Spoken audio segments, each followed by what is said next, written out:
Nah ini yang orang dewasa nih.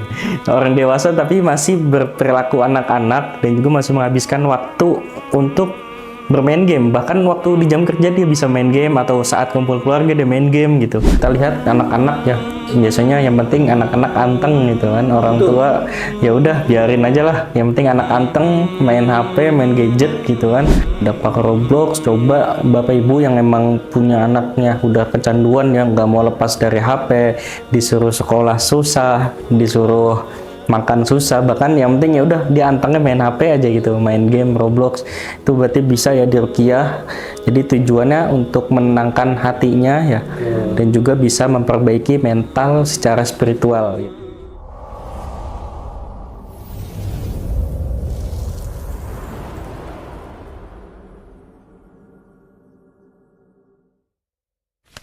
Halo Sobat Sehat, tadi pagi baru banget ngelihat nih berita tentang game yang sedang viral di Indonesia bahkan di dunia.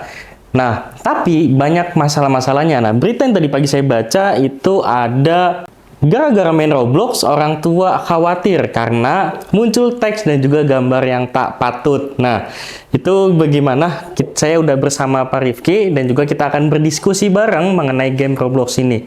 Itu gimana Pak Rifki? Sebenarnya Roblox itu apa sih? Ya, yang saya tahu ya, Roblox itu adalah sebuah game. Sebenarnya gamenya bagus. Ada game edukasinya, terus juga ada coding dan segala macamnya. Bahkan anak itu kalau misalkan memanfaatkannya secara baik dan benar, itu bahkan jadi programmer dia secara Roblox itu ya. Roblox itu bisa dibilang game edukasi lah, gitu kan. Namun kenyataannya memang banyak diselewengkan. Namanya juga kan zaman sekarang itu kan ada yang namanya zaman digitalisasi ya. Zaman digitalisasi itu ya semua informasi, semua dari manapun ya itu bisa diambil secara cepat. Bahkan banyak game-game yang mungkin bisa dimainkan oleh semua kalangan. Salah satunya Roblox ini. Saya juga sempat baca bahwasannya ada juga ada berita tentang bahwasannya ada anak yang mungkin main Roblox tapi di situ dia kecanduan dan sering tantrum. Okay. Itu nanti kita akan bahas ya, bahas lebih rinci dan bagaimana caranya untuk menanggulangi hal tersebut bagi Bapak Ibu sekalian. Ya. Jadi game online yang sangat populer kali ini ya, yaitu Roblox, biasanya dimainkan nggak cuma dari anak-anak ya, Betul. bahkan sampai di anak remaja juga. Nah, ada beberapa masalah yang nanti akan kita bahas mengenai game Roblox, bukan game ya, tapi para pemainnya gitu, yang terjadi dampak negatif ke dirinya sendiri. Bahkan bisa nggak cuma dirinya sendiri, tapi bisa berdampak ke keluarganya juga. Betul. Gitu. Nah, ada masalah yang pertama yaitu tadi sudah diulik ya di awal, yaitu kontennya nggak pantas gitu. Emang ada apa sih konten-konten yang nggak pantas itu di dalam Roblox? Nah iya betul ya. Sempat juga saya baca-baca juga itu konten dari Roblox kan memang Roblox itu sebuah platform yang di dalamnya ada game-game lagi. Nah itu ada memang mungkin ada role play. Kalau mereka nyebutnya ya role play itu, ya memang di situ ada batasan usia, tapi mungkin bisa aja untuk minjem KTP bapaknya, ibunya, jadi disalahgunakan ya. Disalahgunakan untuk masuk ke dalam game tersebut. Nah, di situ biasanya banyak juga muncul kata-kata yang tidak pantas, kata-kata binatang dan lain sebagainya, bahkan kata-kata yang merujuk kepada pelecehan seksual. Nah, Bapak Ibu sekalian, Bapak Ibu harus bagaimana caranya untuk juga jangan sampai anaknya itu masuk ke dalam game tersebut, bahaya. Karena di situ juga ada predator anak dan lain sebagainya. Nah, itu sehingga negatifnya di situ muncul. seperti itu. Oke, ya jadi banyak yang ngakal-ngakalin ya. Jadi sebenarnya ada ya game yang nggak bisa dimainin di bawah Ada. 17 tahun ke bawah gitu. Tapi tetap ya anak-anak tetap ngakalin ya dengan pakai KTP orang tua. Jadi kan itu jadi membangun sifat bohong juga dari dini gitu kan. Betul. Jadi perlu diperhatikan juga para orang tua bahwasanya anak-anak sebenarnya main gamenya itu game apa dan juga itu berbahaya nggak gitu kan jadi intinya. Oke, jadi ada juga masalah yang kedua nih. Masalah yang kedua yaitu anak-anak bahkan orang dewasa itu kecanduan main Roblox gitu. Bayangkan anak-anak dan orang dewasa dijadikan satu dalam game dan itu kecanduan dan bahkan bisa sampai main berjam-jam ya. Saya pernah ngelihat video-video yang gamenya mendaki gunung itu nggak bisa sedikit ya waktunya ya, bisa berjam-jam. Itu menurut Parki gimana untuk masalah tersebut? Ya, untuk kecanduan sendiri memang zamannya juga zaman digital ya. Kita tidak luput dari namanya gadget. Memang gadget itu pernah juga saya podcast sama Bu Vera kemarin iya. ya, saya dijelaskan juga bahwasannya gadget itu pelarian. Memang benar-benar. Jadi sekarang memang susah sekali orang itu bahwasannya berinteraksi. Kalau zaman dulu memang ya setiap mungkin malam atau setelah pulang jam kerja mungkin ngobrol dan iya. sebagainya ya dengan keluarga kah atau dengan tetangga atau dengan teman. Kalau sekarang itu zamannya sudah berbeda. Jadi ya tidak menutup kemungkinan juga ya. sebenarnya ya. Tapi memang ya kita juga harus tahu waktu, juga tahu mungkin ya boleh-boleh saja untuk Bermain ya, untuk hiburan. ya, tapi mungkin harus tahu waktu juga, harus ada ngobrol bersama keluarga, ngobrol bersama teman dan lain sebagainya gitu kan. Oke. Iya, jadi kalau anak-anak ya dia butuh hiburan, bermain itu hal yang biasa ya, emang wajar ya namanya jati dirinya anak-anak dia pasti mau bermain. Nah, ini yang orang dewasa nih. Orang dewasa tapi masih berperilaku anak-anak dan juga masih menghabiskan waktu untuk bermain game. Bahkan waktu di jam kerja dia bisa main game atau saat kumpul keluarga dia main game gitu. Itu apa gimana ya? Apa berbahaya juga gitu untuk kedepannya? Ya, dan masuk berbahaya sih mungkin itu balik lagi ke pribadi masing-masing ya. Memang dari segi orang dewasa main game dan lain sebagainya macamnya boleh, sebenarnya boleh-boleh saja. Tapi ya kalau menurut pribadi saya ya mungkin ada waktunya saja. Ada waktunya.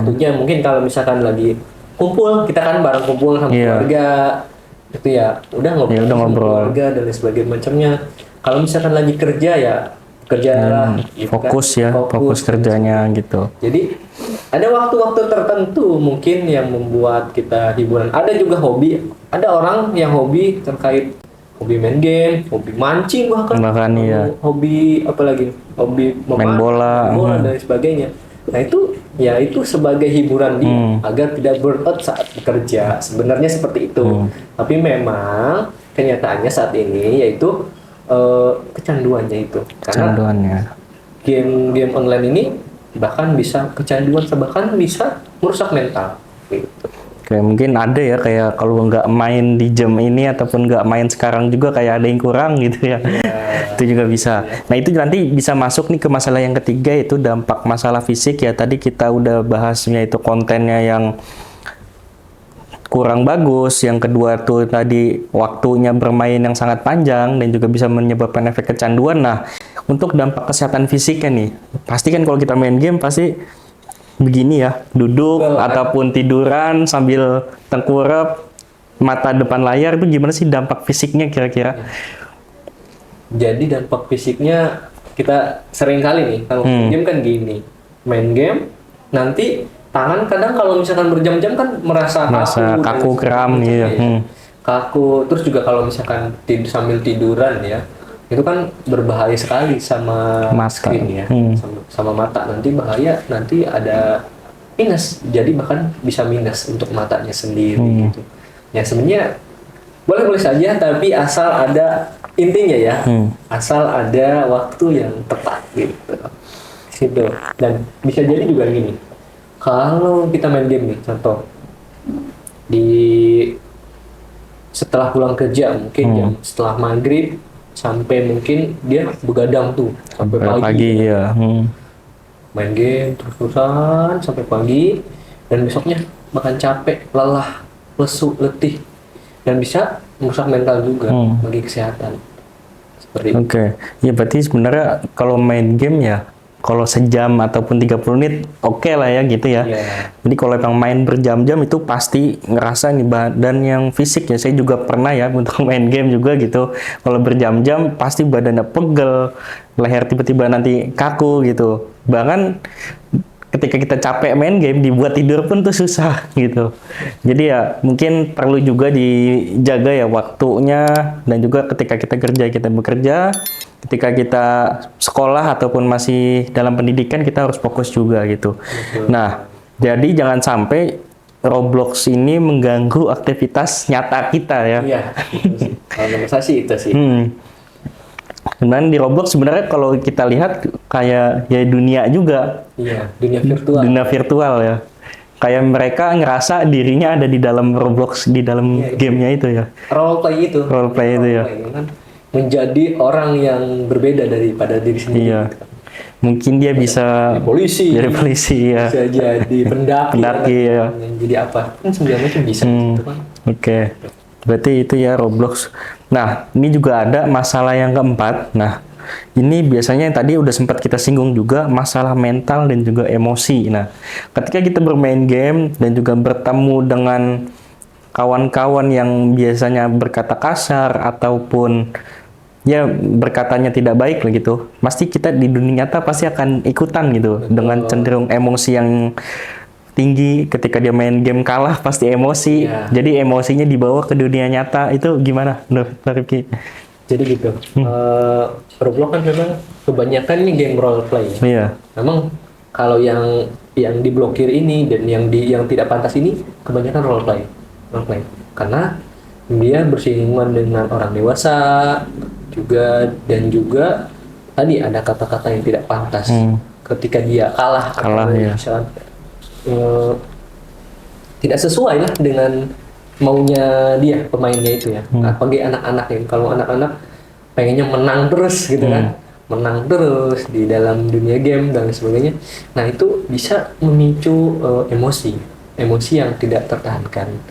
Terus juga kan kalau misalkan di dunia virtual itu kadang ya udah kita ngobrol terserah deh, yang penting kita ngobrol, dan orang itu pun tidak kenal kan, ya. Yang penting ya ngobrol dan dengan kata-kata kasar dan sebagainya. Penting tidak kenal siapa dia, siapa kita tidak tahu. Okay. Yang penting kita di situ ada berinteraksi di situ. Nah itu di situ letak tidak baiknya. Jadi bisa jadi bermain berjam-jam bersama orang dewasa. Kadang saya ada konten tuh yang lagi viral tuh. Oh iya. Day one ketemu orang Roblox ya. Jadi awalnya chatan ataupun interaksi di Roblox gitu ya. Roblox, terus juga ketemuan ya. Bahkan anak sama orang dewasa. Berbahaya sekali. Apalagi kalau misalkan mungkin ada predator dan sebagainya ya. Takutnya diculik juga kan ada ya. Juga, ada yang diculik. Berita nanti boleh ditampilkan ya. Ada berita tentang penculikan gara-gara Roblox. Sebenarnya wah cukup luar biasa ya negatifnya, tapi di sisi lain juga ada positifnya juga gitu kan. Nah, tadi kita bukan ngomongin masalah jelek tidaknya game tersebut, tapi mungkin lebih kepada disalahgunakannya yang menyalahgunakan tersebut. Nah itu bahkan sampai bisa kecanduan dan juga bisa sampai kena mental. Mental di sini dalam artian contoh diolok-olok lah di Roblox gitu kan. Diolok-olok, terus mungkin disebut dengan kata-kata tidak pantas dan sebagainya, bisa juga kena mental untuk anak sendiri gitu kan. Iya, yang tadinya anak harusnya bertumbuh dengan afirmasi positif ya, tapi malah dia ada kata-kata yang tidak pantas, karena otomatis kan ketika kata-kata itu ke dirinya itu bakalan jadi terpikirkan ya, dan juga jadi mindsetnya gitu. Nah sebenarnya kalau kita lihat ya, untuk game Roblox ini yang perlu diawasi itu gamenya, anaknya, atau perhatian orang tuanya. Iya. Nah, itu mungkin kira-kira apa nih yang perlu ditekankan terlebih dahulu gitu. Ya. Untuk permasalahan ini sih lebih kepada ya pendampingan Pendampingan tua. Karena orang. kan di situ memang ada, kalau dalam dunia game kan memang ada PEGI plus 12, PEGI plus 17 dan sebagainya ya, yang mungkin di situ ditekankan bahwasanya game ini di minimal untuk 12 tahun, minimal untuk 17 tahun dan sebagainya. Itu perlu adanya tekanan dari orang tua, perlu adanya mungkin controlling, mungkin ditanya lagi main apa sih Kak, lagi main apa sih D gitu kan. Bahwasanya ya itu sebagai fondasi utama sebagai orang tua untuk agar tidak tadi terjadi suatu hal tadi yang negatifnya tadi ya di situ.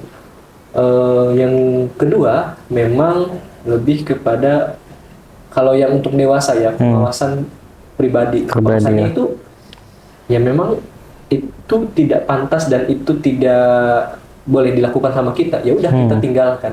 Kita lebih kepada mungkin nyari game yang mungkin santai, nyari game yang mungkin yang healing ya buat refresh otak aja. Macamnya. Jangan sampai kita juga terkena mental seperti itu. Dan yang ketiga itu ada wacana ya dari pemerintah dari Kominfo bahwasanya game Roblox akan diblokir di Indonesia. Itu sudah terjadi di beberapa belahan negara itu ada yang udah ngeblokir ya. Berarti nggak cuman di Indonesia berwacana ya, tapi di negara lain udah ada yang ngeblokir, bahkan udah nggak bisa diakses. Betul. Saya tadi baru baca tuh, wah ternyata memang ada juga nih yang udah ngeblokir game Roblox tersebut. Gitu. Oke. Jadi kalau ini kan kita lihat anak-anak ya, biasanya yang penting anak-anak anteng gitu kan, orang tua ya udah biarin aja lah, yang penting anak anteng main HP, main gadget gitu kan. Jadi yang tadi disampaikan bahwasanya ya paling pertama itu kontrol orang tua gitu kan. Nah jadi untuk para orang tua ya yang baik itu punya anak masih anak SD, SMP, SMA, jadi Roblox ini kan tadi dari anak-anak sampai dewasa pada main ya. Sampai mungkin sampai bapak ya, ada ibu-ibu pada main ya. Nah ini sebenarnya perlu dikontrol juga. Bahkan ya saat ini malah pada FOMO. Ada orang pada bikin status, ini game apa sih? Download gitu. Jadi Indonesia terkenal dengan FOMO-nya ya yang kuat gitu. Nah dari masalah tersebut, Parki, kira-kira apa ya masalah apa yang bisa kita berikan solusinya nih untuk masalah-masalah tadi? Apakah ketika pemerintah Indonesia tadi udah mau melarang atau memblokir Roblox, apa ini satu-satunya jalan? Atau ada kira-kira ada solusi lain gitu? Ya tadi pengawasan yang pertama, yang kedua tadi dari pribadi kita sendiri, yang ketiga tadi pemerintah akan ini. Dan mungkin kalau misalkan kalau sudah terjadi ya, kalau sudah terjadi dan mungkin mau tobat lah istilahnya, anaknya itu tersebut ya, mungkin karena gangguan mentalnya udah kena, misalnya gitu ya, sering tantrum dan sebagainya, bisa kita obati tuh. Dan Tibun Nabawi ya. Oke, jadi berarti kira-kira bisa ya untuk Tibun Nabawi itu menyembuhkan emang anak-anak yang udah kecanduan, udah yang nggak mau, susah dibilangin, kalau dibilangin itu tantrum, itu bisa ya dengan Tibun Nabawi? Bisa jadi ada suatu metode di pusat bekam ini, kemarin juga sudah kita podcastkan bersama pakar rukyah ya. Bahkan pakarnya saya kan bukan pakar ya, kita diskusi aja ya. Itu rukyah itu bisa menenangkan jiwa, bukan hanya menyembuhkan yang jin lah apa ya, enggak, tapi rukyah itu bisa menenangkan jiwa. Jadi menumbuhkan rasa afirmasi positif bagi anak tersebut. Kalau misalkan anak bapak ibu sekalian itu mungkin udah tantrum lah, udah juga sering marah-marah, tidak jelas dan sebagainya, itu bisa kita rukyah mungkin ya. Oke, itu dampak Roblox ya. Dampak Roblox, coba bapak ibu yang emang punya anaknya udah kecanduan yang nggak mau lepas dari HP, disuruh sekolah susah, disuruh makan susah, bahkan yang penting ya udah dia antangnya main HP aja gitu, main game Roblox. Itu berarti bisa ya diruqyah. Jadi tujuannya untuk menenangkan hatinya ya, dan juga bisa memperbaiki mental secara spiritual gitu. Salah satunya itu ya. Tapi misalkan kalau misalkan udah merujuk kepada penyakit mental seperti skizo Ya. bisa ke ini dulu ya, ke Psikiater, oke. Ya, jadi itu berdampak sekali ya. Padahal kalau kita sampai lihat, game apa sih, game bocil gitu kan. Tapi ternyata memiliki dampak yang sangat luar biasa gitu. Ya, tapi ya bahkan game yang sekecil, bukan kecil ya, apa namanya sebutannya, game yang kita anggap ya udah game aja biasa gitu, tapi bisa sampai disoroti sama pemerintah gitu. Jadi sampai media-media semua meliput Roblox, itu berarti dampaknya memang udah biasa ya, udah sangat luar biasa dampaknya. Jadi negara punya kewenangan ya untuk memblokir game dan juga yang supaya mencerdaskan juga anak-anak bangsa juga gitu. Betul. Jadi ada undang-undangnya dan sebagainya ya. Terkait kenegaraan ya. Nah, ini yang mungkin kita soroti lebih kepada tadi solusi ya. Solusi tadi bagaimana sih Bapak Ibu sekalian itu untuk menjaga anaknya harus benar-benar gitu ya. Iya, ya. Nah, itu bahaya juga gitu. Bahkan bukan hanya Roblox mungkin ya. Ada game-game lain mungkin yang menyimpang dan sebagainya. Tapi emang yang lagi viral ini, yang lagi disorot pemerintah ya Roblox gitu ya. Jadi sebelum-sebelumnya juga ada tuh game-game yang sempat mau diblokir ya. Blokir dan sebagainya ada itu. Jadi sebenarnya Roblox ini ya hanyalah salah satu banyak tantangan di era digital ya. Jadi era digital ini sebenarnya ada banyak positifnya, tapi ada juga beberapa yang negatif. Nah, yang terpenting orang tua harus bisa menjaga anaknya, bukan hanya dari sisi fisik anaknya nggak sakit, nggak luka gitu kan. Jangan cuma dari fisik juga, tapi juga kita perlu jaga mentalnya dan juga ke spiritualnya. Dan juga Tibu Nabawi bisa memberikan solusi ya untuk anak yang memang sudah terkena psikisnya, sudah terkena mentalnya gitu, dengan ruqyah syariah di pusat bekam gitu. Ya, ruqyah syariah di pusat bekam. Ini memang salah satu ya solusi untuk anak-anak yang terkena mental. Bisa kalau misalkan tantrum, kalau misalkan anak itu sering marah-marah dan lain sebagainya, bisa kita bawa ke, kalau misalkan tidak bisa untuk tidak bisa untuk diarahkan dan sebagainya, udah susah, bisa kita ruqyah di pusat bekam. Jadi perlu diperhatikan juga ya Bapak Ibu sekalian, bahwasanya anak itu jangan cuman dilihat dari fisiknya aja, oh ini fisiknya sehat, tapi kita juga perlu perhatikan juga mental dan juga spiritualnya, karena itu sangat berpengaruh ya ke tumbuh besarnya nanti akan seperti apa, bersifat seperti apa, itulah yang terpenting gitu. Mungkin ini tadi kita udah bahas mengenai Roblox ya. Terima kasih Perki udah mau diskusi banyak ya. Mungkin cukup untuk diskusi kita pada hari ini. Kita tadi bahas mengenai Roblox, dan juga tunggu video-video selanjutnya kita akan bahas berita-berita yang terkini ya. Dan juga kita akan memberikan solusi yang terbaik buat Bapak, Ibu sekalian dan juga keluarganya supaya bisa sehat selamanya. Sekian bersama kami, tunggu di video selanjutnya bersama kami di Bincang Sehat.